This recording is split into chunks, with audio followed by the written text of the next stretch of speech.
Las palabras escritas pueden convertirse en semillas que vuelan por todas partes, queriendo germinar en lugares inusitados.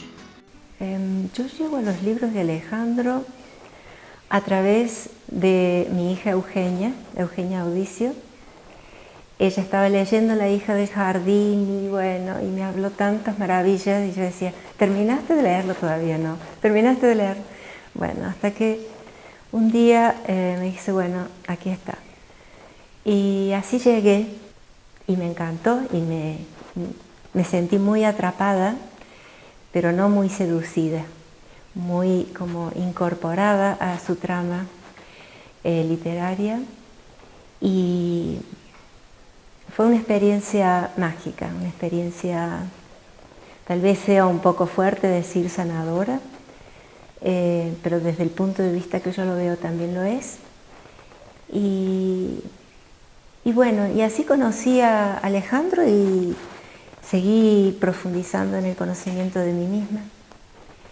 Y también seguí comprendiendo las distintas naturalezas de las personas. Y a través de los personajes fui viendo cosas tan diferentes y a su vez tan próximas, y a su vez tan transformadoras y transformadas, que fui estimando mucho a Alejandro antes de empezarlo a conocer directamente como persona, como hombre y como amigo. Y bueno, esa es mi experiencia. Muchas gracias, Malena, por este primer encuentro con los lectores.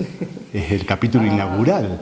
Sí, bueno, gracias a vos, Alejandro, porque realmente para mí es una alegría, es un gusto, es un honor también haber sido invitada para hablar de tus obras, que son tan maravillosas. Este proyecto surgió en Madrid en este febrero del 2018.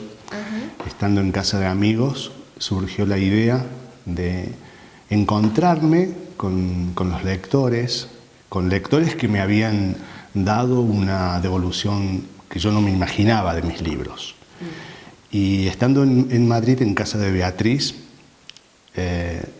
me vino a la mente y a mi corazón tu imagen, y recordé la vez que nos encontramos y me hablaste de tu lectura y de tu experiencia con La hija del jardín. Sí. ¿Te acordás? Fue estupendo, sí. Del libro a mí me impactaron varias cosas. Una, la principal, es estas semillas de eternidad, que son tantas. Y otra es la reclusión como camino espiritual, que más allá de que uno esté de acuerdo o no, pero creo que es así, que también es un camino. Y esta forma de separarse de un aspecto de la vida, ¿no? De la relación de pareja, de la sexualidad, del mundo, en el caso de Tru, ¿no? De recluirse. Que primero me chocaron un poco y después las terminé incorporando como perlas de sabiduría. ¿Qué pasó con ese libro? ¿Qué pasó? Bueno, yo creo que ese libro se quedó en mis venas, en mi corazón. Me llegó muy profundo. Todavía tengo sueños. Con Tru, por ejemplo, yo me soñé dialogando con Tru. O sea, es como que me reveló muchas cosas de mi forma de ver la vida y de vivirla. Me las hizo notar, me las hizo reconocer en tu relato. Entonces fue algo muy mágico, porque yo estaba leyendo como lectora, pero a su vez adentro, como protagonista, identificándome o viendo desde afuera, o sea, yendo de un personaje al otro. Fue mágica la lectura, realmente. De por sí los libros son objetos mágicos porque nos llevan a otras dimensiones, ¿no? Para mí fue impresionante escribirlo, fue una experiencia que me llevó 4 años, esta hija del jardín, y en ese tiempo yo permitía que los personajes hicieran ellos lo que quisieran, claro, con el libro, claro, y también conmigo. La literatura es una señora que primero te pide 2 horas, después 4, 6, y llega un momento en que te pide la vida y no tenés que dudar ni un instante en decir sí, te doy la vida. Claro, claro. Y eso se nota después en la lectura. Yo lo he percibido con la devolución de lectores como vos, Malena, y como otros, tantos, gracias, estoy muy agradecido porque tengo lectores que me han hecho devoluciones muy sentidas. Y como te decía recién, devoluciones reveladoras, ¿no? ¿Qué es lo que, para la gente que ahora nos está viendo en muchas partes, me encantaría que me dijeras y que nos dijeras qué es lo que realmente te impactó, por ejemplo, de la hija? Bueno,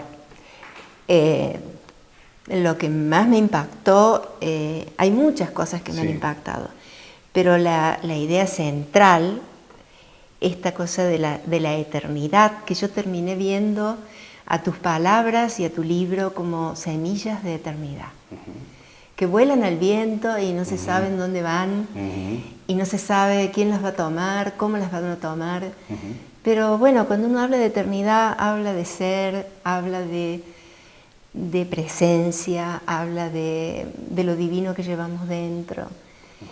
Y entonces, bueno, que vuelen. Que vuelen. ¿Qué personaje te llegó más en la lectura? Y en la post-lectura también, ¿no? Bueno, yo diría que me llegaron... Isabel me llegó porque es un personaje que tiene una actitud muy extraña, a mi modo de ver, de frente a la vida, que después de haberlo leído y después de leer los otros 2 libros, empecé a darle más sentido a esta reclusión, ¿no? Porque es como que a mí tenía ganas que saliera de la reclusión. Además se desarrolla en un país que vos has vivido 22 años. Sí. En la Italia. En la Italia. En la bella Italia. En la bella Italia, sí. Eso también hizo que sumó, porque había muchas cosas que son de Italia, claro, y que yo las encontraba allí. Historia, inclusive mucha historia, el tema de las casas, cómo son construidas, o sea, esta cosa de los muros, las murallas. Hay muchas cosas que son muy típicamente italianas. El frío de las casas, que si no encendés una estufa te morís de frío. Quien ha estado en Italia eso lo sabe. Claro. Me sorprendió muchísimo el cambio de actitud de Isabel en el último pasaje del libro, cuando se encuentra con Lorenzo. Cuando se encuentra con el amor y el erotismo. Claro, entonces vos decís, ok, todo tenía un sentido más allá de lo que le estaba pasando a nivel físico. El placer que sentían era tan grande y descontrolado que los obligaba a gestos que simulaban la muerte. Entre ellos había una perfecta comunicación piel a piel, sin ninguna clase de obstáculos en sus cuerpos. Sus almas se hallaban sueltas en un juego de amor. Había colores y todo tipo de fragancia humana, pero en un paisaje de cielo de recuperado paraíso. Tenía otro trasfondo. Así que, bueno, eso me llegó mucho. También el personaje de Tru, es único. Es único. Y que ni que hablar de la mujer de los pájaros. por favor, esa mujer que llega con esa cantidad de pájaros sobrevolando sobre ella, no, es una cosa maravillosa, maravillosa. Y no solo eso, sino toda la magia que trae, ¿no? Que es como que ella la trae, pero no la impone, la despierta en estos personajes, ¿no? Tanto en Isabel, porque ella llega un momento que dice, bueno, el cuerpo ya está sanado, ahora hay que sanar el alma. Los cascos presurosos de los corceles levantaban grandes cantidades de polvillo, y un ejército de reyezuelos y estorninos que se diferenciaban por sus diminutos cuerpos de los altivos cucos que también formaban parte de la espectacular agrupación, aleteaban a más no poder, dando vida y movimiento a esa criatura colosal que se acercaba sin cesar a nuestra propiedad. Esta figura acompañaba el transitar del carruaje como si fuese la representante de la diosa Fauna, divinidad romana que protege a todos los animales y resguardaba a la importante viajera que venía en sus compartimentos. Esta mujer llegaba a nuestra casa trayendo sus secretos de curación. Ok, y ahí vamos. Ahora a trabajar en serio. A trabajar en serio. Y para el lector creo que es ahora a leer en serio, ¿no? Claro. Son lectores, para mí, obreros. Mis lectores yo los defino como trabajadores. Sí. No es una lectura pasatista, sino... Es una lectura que alguien la puede desechar, porque, bueno, pero si uno se deja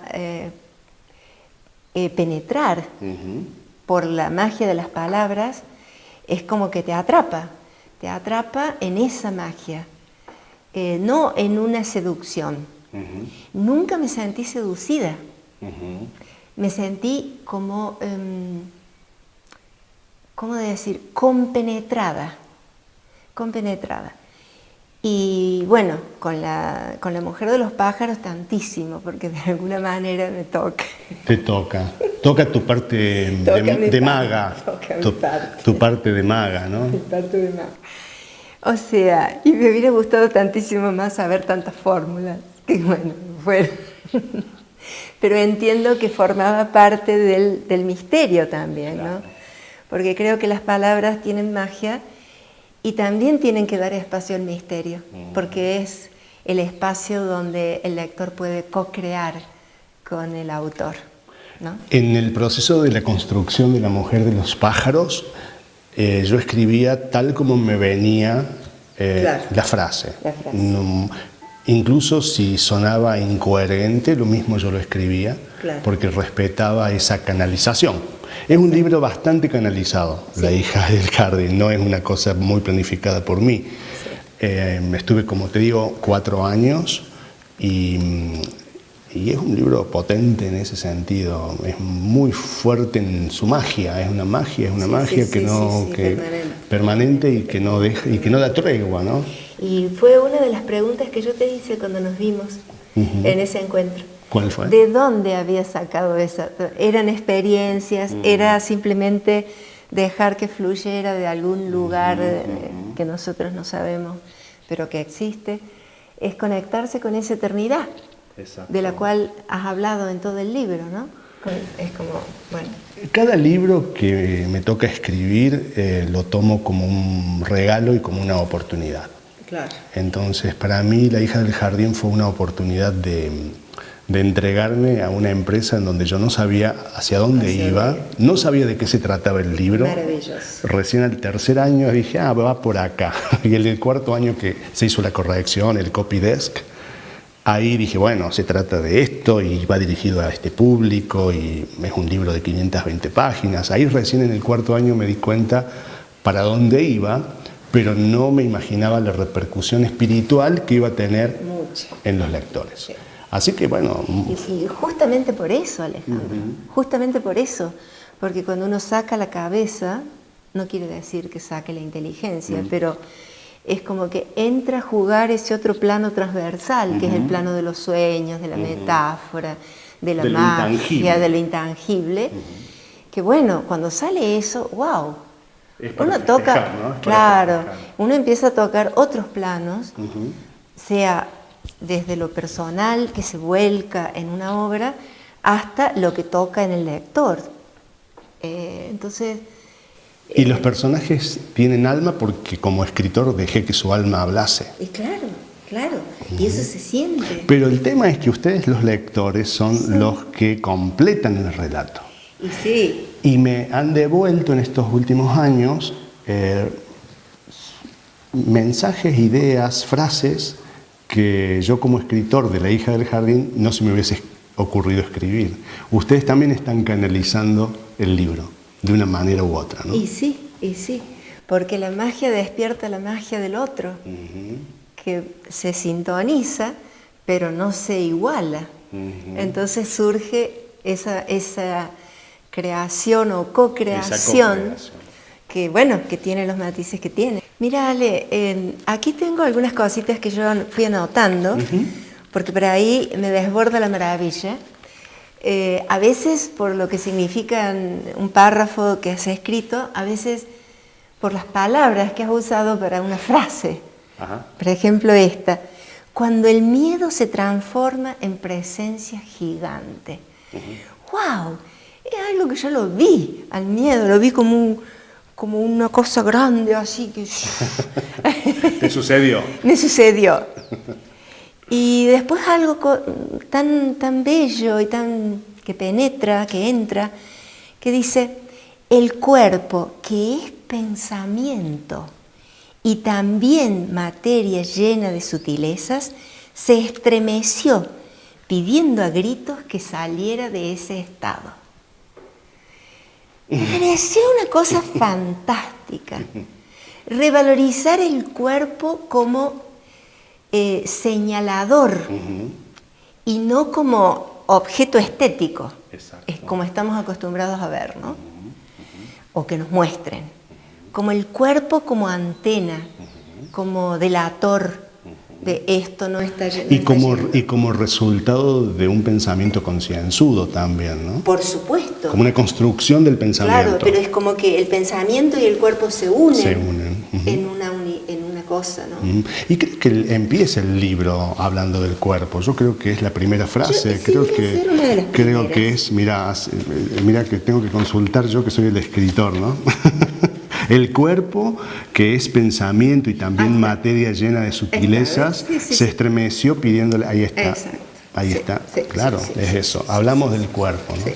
Es el cuerpo. Y esto se repropone. El cuerpo como larva, el cuerpo larvado, el cuerpo preparándose también para la metamorfosis. Claro, porque el cuerpo cuando se impregna del espíritu, bueno, ya ahí es otra cosa. Estamos hablando. Mira esto, esta frase. ¿Cuál?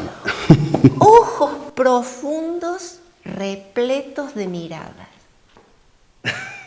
No sé, viste, me pareció la octava maravilla. ¿Te gustó bien? Me gustó, por eso yo las fui escribiendo, ¿viste? Sí, las voy escribiendo. A ver, ¿esta? Y esta, mira, dice: los gallos se dieron por mudos, cesando sus saludos al alba. No, es hermoso. Esto sucede en Cisterna de Asti, que es cuando la muerte de esta bruja, ¿no? Cuando empieza a haber reacciones en la naturaleza. Exacto, sí. Por la muerte de la bruja. Todo empieza a... No, una cosa hermosa. Muy bien, qué bueno que hayas anotado, Malena. Sí, y algunas las he publicado inclusive en Facebook. En las redes sociales. Sí, en las redes. Sos una lectora activa. Sí, no hago comentarios, escribo nada más, Alejandro Mancilla, y que cada uno... Está muy bien. Este también me encantó, y dice: no debes temer las mayores de las desgracias. Si son contempladas con la sabiduría del espíritu, pueden convertirse en las felicidades más genuinas. ¡Wow! Todos pasamos por un lugar similar, ¿no? Sí. Y de eso yo doy fe. Entonces yo en la lectura encontré confirmaciones, encontré revelaciones, encontré reconocimientos respecto a mí, ¿no? Estoy hablando de mí. Y por supuesto de Alejandro Marcilla ni se habla porque es una maravilla y gracias, gracias, gracias. Sí. Entonces, bueno. Otro acá que es muy bueno que dice, las personas cargamos el conocimiento de nuestros ancestros en las buenas y en las malas fortunas que provienen, aquí me salté un pedacito, que provienen de antes del nacimiento. O sea, está hablando de toda la parte sistémica, pero como que yo entiendo que va un poco más allá, ¿no? Como que... Muchos lectores han tomado la parte terapéutica del libro o lo llaman salvífico o me preguntan si yo lo hice con esa intención. No lo hice con esa intención, pero obviamente que si describimos el proceso de Isabela desde la tortura, la piel quemada, hasta incluso se transforma recupera su belleza física, obviamente que hay un proceso terapéutico, pero yo no lo hice con esa intención. Para nada. Yo también creo que no lo hiciste porque en ningún momento me pareció eso, pero sí me parece que todo lo que viene del ser, con mayúscula, de lo profundo de sí, o algo que atraviesa el escritor y que llega desde otro plano, termina siendo siempre terapéutico, porque crea orden, crea sintonías. Entonces se hace un proceso de revaloración, de reconstrucción en base a lo que uno va leyendo. Reconstrucción del rostro y reconstrucción del alma. Reconstrucción del alma, reconstrucción de la postura, reconstrucción de cómo me pongo en el mundo, cómo veo el mundo, ¿no? Como muchas cosas como que se mueven. Entonces el movimiento es sanación, y más si viene de ese lugar. Yo también me puedo mover, agarro un cuchillo y mato a alguien, eso no.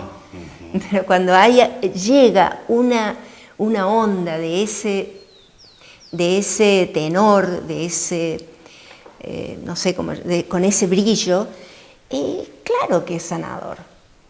Qué bueno, qué bueno. A un lugar que es sanador. Habernos encontrado en ese lugar de la literatura para entender esto, ¿no? Sí. Es algo muy importante. Sí. Para mí es una felicidad absoluta. Sí. Aunque fuese un lector, e imagínate que son más de un lector. Entonces estoy muy contento de poder estar haciendo este ciclo de encuentros con lectores, porque es una maravilla poder descubrir que por medio de la literatura suceden estas cosas, estas consecuencias. En cuanto a la palabra según Emilia, es la segunda parte que se puede leer de manera independiente también. Sí. Y hay una tercera que está inédita, que es la que termina la saga, ¿no? Esta saga que se llama Cuadernos para no morir. Claro. ¿Qué opinas de la palabra de la frase cuadernos para no morir? Porque te acordás que Borges decía que realmente la eternidad es hija de los hombres. ¿Vos crees en eso? ¿Crees en...? Sí, claro que sí. Y justamente a través de la lectura de los 3 libros he visto todas las formas de eternidad que vos estás proponiendo. ¿No? La de la transmutación celular hasta la reencarnación. Y el no morir. El no morir, la posibilidad de viajar por los mundos, de entrar en otras dimensiones, y que de pronto uno puede desaparecer de esta y aparece allá y sigue viviendo, ¿no? Todo eso está tan bien dicho, tan maravilloso, que realmente uno se sale de esa idea de eternidad que tiene para siempre en tal lugar o en tal otro, y empezás a ver la realidad de la vida de cada persona y cómo cada persona puede encontrar su forma de eternidad. Me parece fantástico. Y en Emilia yo encuentro la continuidad de esto en cuanto a que me parece que los personajes se reencarnan para cerrar capítulos de las experiencias vividas, de lo que contabas en La hija del jardín, ¿no? Por ejemplo, la historia de Emilia con el filósofo. Pequeña historia. Claro, a mí desde el primer momento me remitió a Ludovico y a Isabel. Claro. O sea, y después termina siendo así, ¿no? O sea, solo valiéndose de la punta de sus dedos y su aliento entrecortado, se dedicaría a limpiar la escarcha de los cristales de ese espacio mortuorio.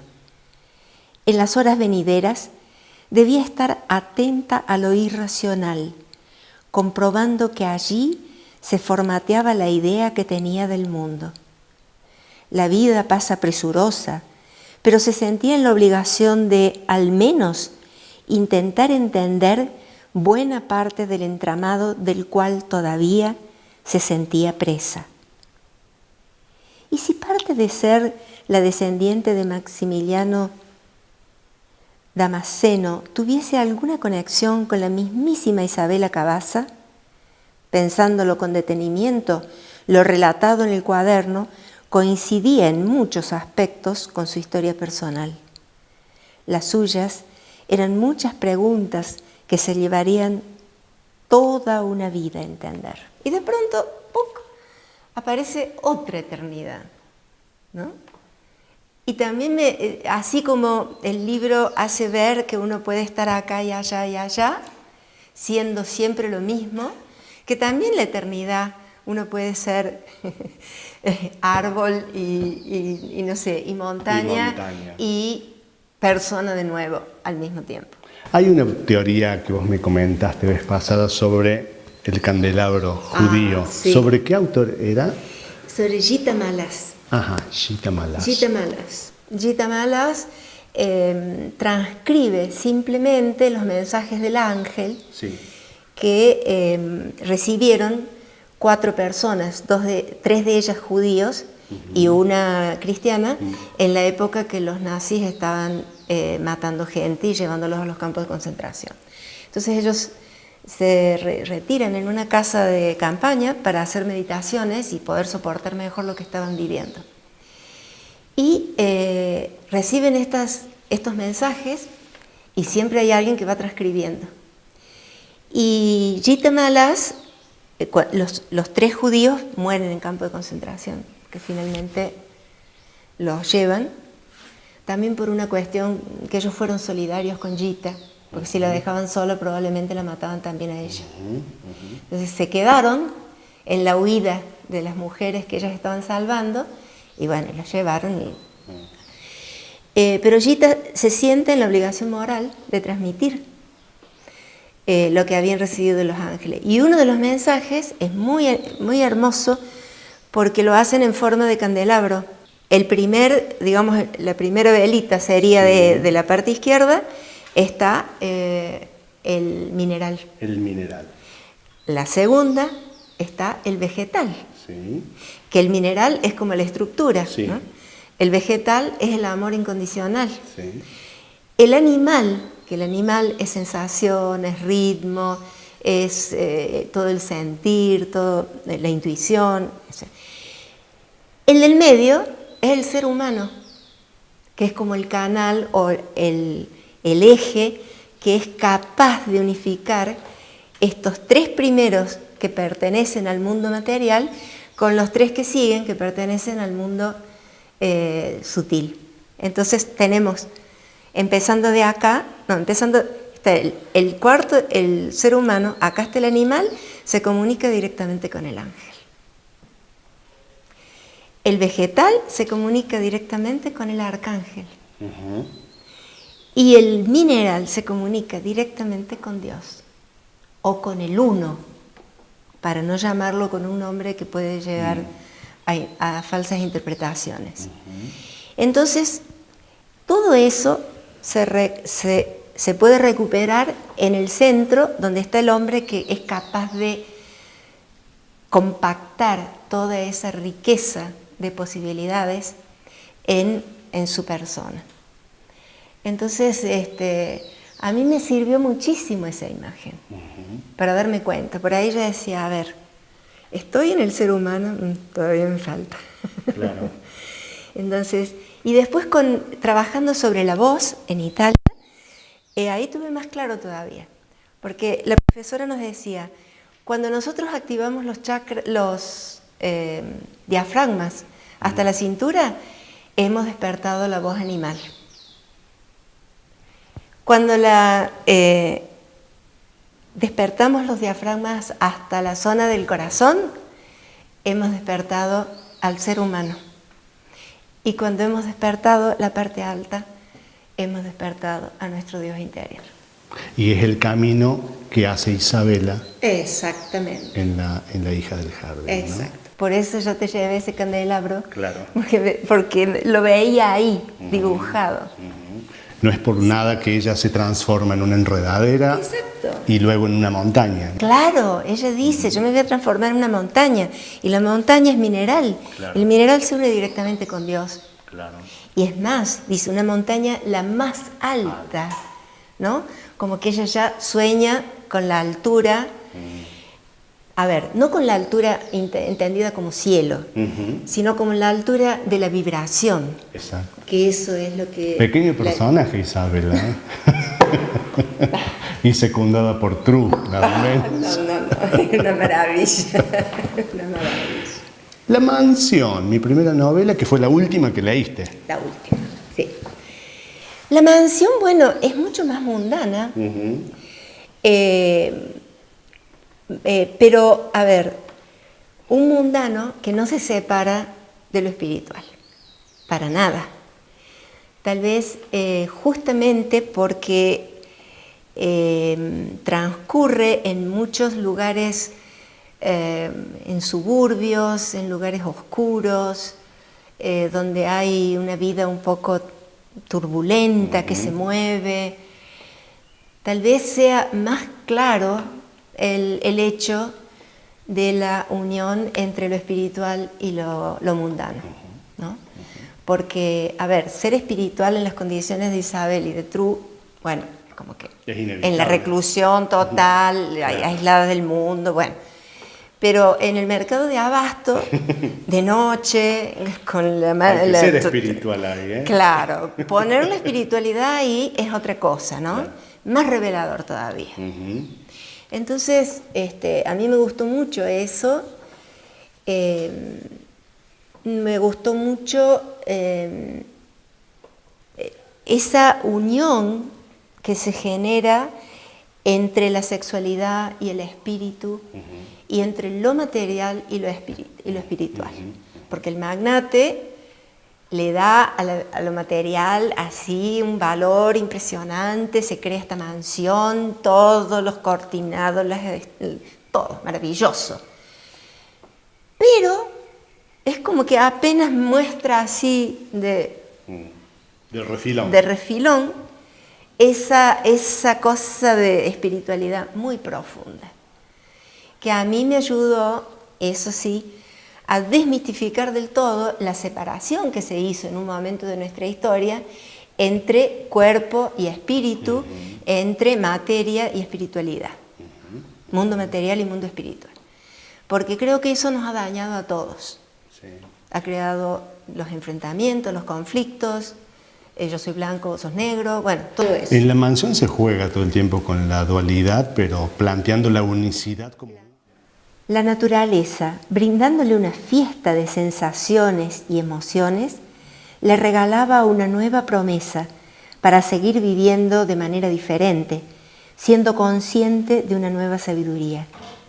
Al igual que la mansión preciosa, esa naturaleza a su alrededor se convertía también en inmensa. Lo rodeaba, lo abrazaba y lo cobijaba. Pero planteando la unicidad como único camino, ¿no? Como único camino. Pero está claro, la dualidad, o sea, acá uno, acá el otro, pero después hay siempre un momento donde se encuentran, ¿no? Un momento donde la verdad aparece, donde hay una palabra, un gesto, una acción que hace y que se junten las dos cosas. Me comentaste una vez que te causaba gracia el plantear la santidad y la homosexualidad. Ah, sí, eso me parecía estupendo. Me parecía... el magnate sería el primer santo homosexual aceptado por la Iglesia. Sí, no. Cerca de su magnate Miss Universo había logrado comprender que si bien la homosexualidad no era una virtud, tampoco era impedimento para lograr unir en armonía el juego material con el vuelo de la trascendencia. Y sin poder traducirlo en palabras simples, sabía en lo más profundo de su ser que su amado había logrado aprender lo que casi toda la humanidad desconoce: integrar la biología con el espíritu. Sería maravilloso que fuese canonizado y convertido en el santo defensor de los actos vividos en plenitud. Sería el mejor de los santos transmitiendo los verdaderos propósitos de Dios, para que la humanidad se viese liberada de la necesidad de querer siempre relacionar la moral con los actos sexuales. Es una ironía, pero también, yo creo mucho en las puntas de hilo, ¿no? Uno encuentra la puntita del hilo, empieza a tirar y empieza a ver más cosas. Y yo creo que leyendo ese libro se caen muchos tabúes respecto a la sexualidad, que también están planteadas en el libro por los personajes mismos que viven la homosexualidad, ¿no? De manera todavía con los tabús y con lo que no se pueden hacer ver y todo eso. O sea, la desestructuración de los tabúes, el llevar ese plano de realidad a unificarse con la espiritualidad, me parece una cosa sublime, realmente hermosa.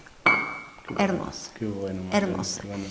Porque en el mundo en el que estamos viviendo y en este siglo XXI, si no abrimos los ojos y el corazón a la diversidad, bueno, es como que, a ver, ¿qué estamos haciendo? ¿Estamos repitiendo? Estamos repitiendo. ¿Sabes que el espíritu de esta serie de capítulos, de estos encuentros con lectores, tiene que ver también con la comunicación entre ustedes? Entonces, bueno, yo quería hacerte llegar el saludo, el cariño, un obsequio de una lectora muy querida, que fue justamente estando con ella que se me ocurrió la idea de esta serie de documentales. Y ella es Luisa Martín, vive en Madrid. Wow. Y te voy a entregar una cartita que te mandó ella. ¿Puede ser? ¡Qué hermosura, claro! Martín, desde Madrid. ¡Ay, pero vos. qué hermoso! Gracias, Luisa, qué lindo. Ya lo vas a ver, pero por el momento que llegue la alegría. A ver, dice, la mujer de los pájaros. La llegada de este personaje, acompañado por las aves, dotadas de una gran simbología ancestral, portadora de buenas noticias, mensajeras entre el cielo y la tierra, símbolos de libertad y sabiduría, me transmitió el camino que necesitamos en algún momento de nuestras vidas para sentirnos más libres. ¡Qué maravilla! Para Isabella supuso el fin de los prejuicios ajenos, de la angustia y el sufrimiento, para así alcanzar la paz y la eternidad. Amiga lectora, aún sin conocerte, personalmente te llamo amiga, por lo que tenemos en común, que es la lectura de esta gran novela, y te envío un pequeño obsequio en honor a este personaje que tanto me gustó. Recibe un cordial saludo, Luisa. Gracias, Ale, gracias, Luisa. ¿Qué te parece? Hermoso, hermoso. Y la idea es unir esta red de lectores que se han conectado de una manera especial con estos libros. En este caso es La hija del jardín, La mujer de los pájaros, que vos recién citaste.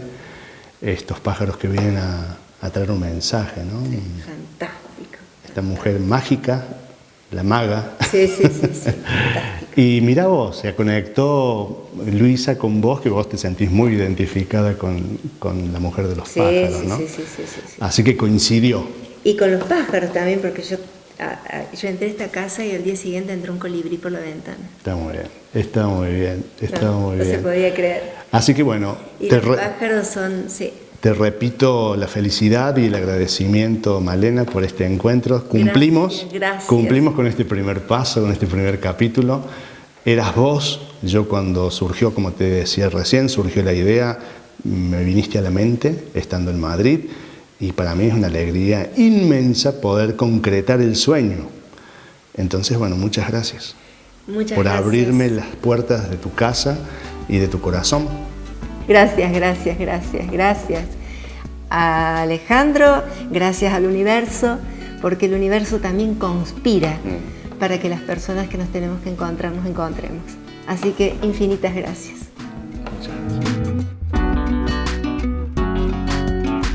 Alejandro un día no va a estar en su cuerpo como está ahora, pero el libro va a quedar y va a seguir sembrando semillas de eternidad. Él estaba en condiciones de recibir ese mensaje. Nadie recibe mensajes que no tiene ya de alguna manera incorporados, o al menos el terreno preparado para recibir esos mensajes. Entonces ahí conocí la profundidad de este hombre, de este escritor maravilloso, y de ahí surgió una amistad también, porque realmente yo lo quiero entrañablemente a Alejandro. Reunirse con lectores es bastante parecido al acto de recolectar el fruto de un árbol maravilloso, un árbol que no debe ser olvidado nunca.